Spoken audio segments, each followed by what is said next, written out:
What's up, everybody? Rip Disc here. Another Battlefield 3 gameplay commentary.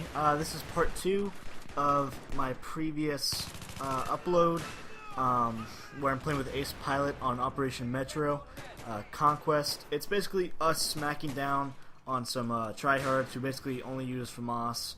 And the game before this, all they did was NoobTube, so they kind of got what was coming to them, if you ask me. It's basically just me and him killing these guys and not letting them get out of their spawn, kind of like every other Battlefield 3 gameplay is.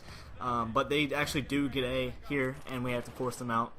These guys are not bad, like just like random bad kids who we just smacked down on. They actually had to fight back. Well, they had to fight back, but they were actually good at fighting back. They killed us quite a few times, but our teamwork prevailed and we owned. See, this guy was using buckshot the entire time, which is pretty annoying. But other than that, they were pretty good. Yeah, there's a couple other things I want to talk about. The derpy squad system and Battlefield 3. Like, we played like 10 games tonight, and gotta remember to turn off those notifications. We played like 10 games that night and this night, and we probably only got in a squad on the same team once, and the rest of the times he either got on the other team or we got on the same team but not on the same squad, which is absolutely ridiculous if you ask me, because in Bad Company 2, like 2 years ago, I think, the squad system was flawless. Like, you could get into a game with somebody, well, after the very beginning, because the servers were kind of derpy at the very beginning, but you could get into a game with your friend and you get into your squad on the same team. But in this game, which is miles ahead of Bad Company 2, in every single aspect except the squad system, like, why is that? This game is perfect in every other way except the squad system.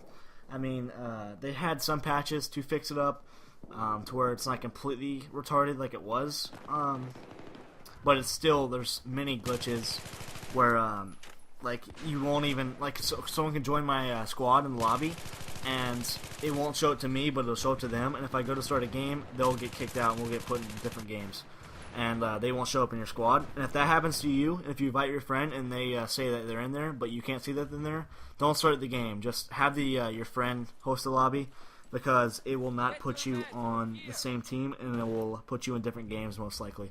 So always avoid that. And also, and they fixed the other glitches that were in the beginning of the game with the matchmaking, but it's just the squad system is just so derpy at times. Speaking of derpy, well, this is not really speaking of derpy. I don't know why I segued with derpy, but Mass Effect 3 came out recently.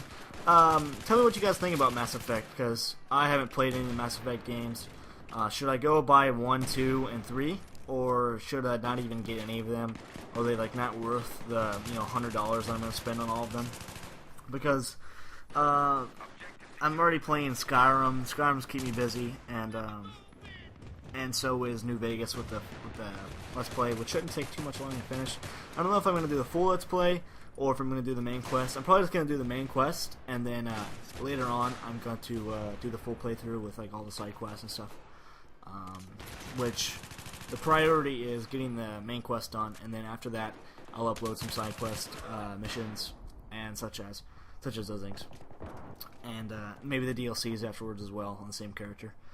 Another thing I'd like to bring up is we played a couple games with jets, and people were just being complete douchebags, just spawn killing the jets. Ace Pilot's like 500 in the world in jets, and I'm like 1100, I think, in Xbox, and we couldn't even get up in the air because these literal douchebag crippled orphans, you could call them, were spawn killing our jets the entire time, and it was just very aggravating that you can't even get in the air because people are just shooting your jet when you can't even get up. Like, they don't even give you a chance to play.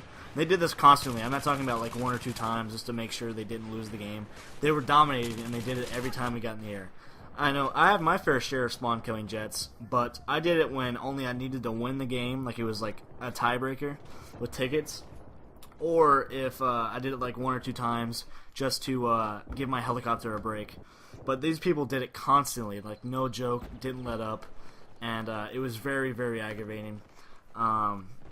We got some helicopter gameplay. Like I got a 5-minute helicopter gameplay, and after that, after the 5 minutes of gameplay, we got shot down, and we kept on getting the helicopter right, but these kids would just crash their jet into our helicopter, and I just decided to cut all of it out except the first 5 minutes, which was a pretty good gameplay. I was piloting, and Ace Pilot was in the gunner, and I will upload that shortly with some of my commentary. Gotta cut the notifications out, and with my commentary on it, and maybe I can get a hold of him and we can do a dual comm over it.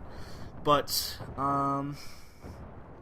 another thing I'd like to talk about with helicopters is the Viper versus the the Russian heli. I want to call it the Hind, but I think the Hind is the transport one. Damn it! Whatever, it'll come back up to me. I'll put it in annotation or whatever. But the Russian one is much slower, like than the Viper, which, in my opinion, I think it's a lot slower. Like the speed of it. This kind of reminds me of Battlefield 1943, where the American plane was much slower than the Japanese Zero. Like much slower.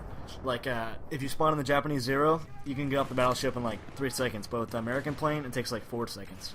I'm pretty sure that's verified, that's the truth, but I'm not sure about the Viper and the Russian heli. But yeah, it kind of reminds me of that.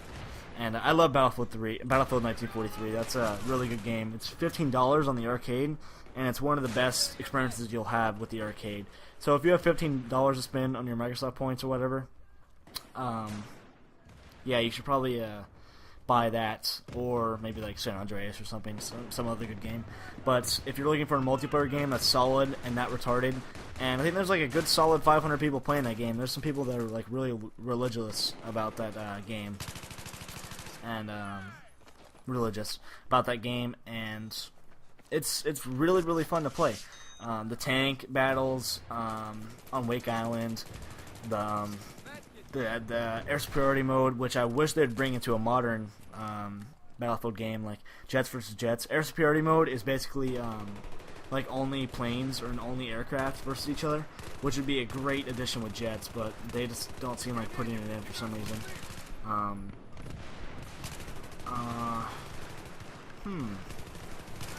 Trying to watch the gameplay here. This is where we basically just pin them down in the sea and they can't even get out, and they result to using the USAS frag rounds, which I think are somewhat overpowered on some maps. Only on Operation Metro is it only overpowered. But every other map, it's just kind of shitty.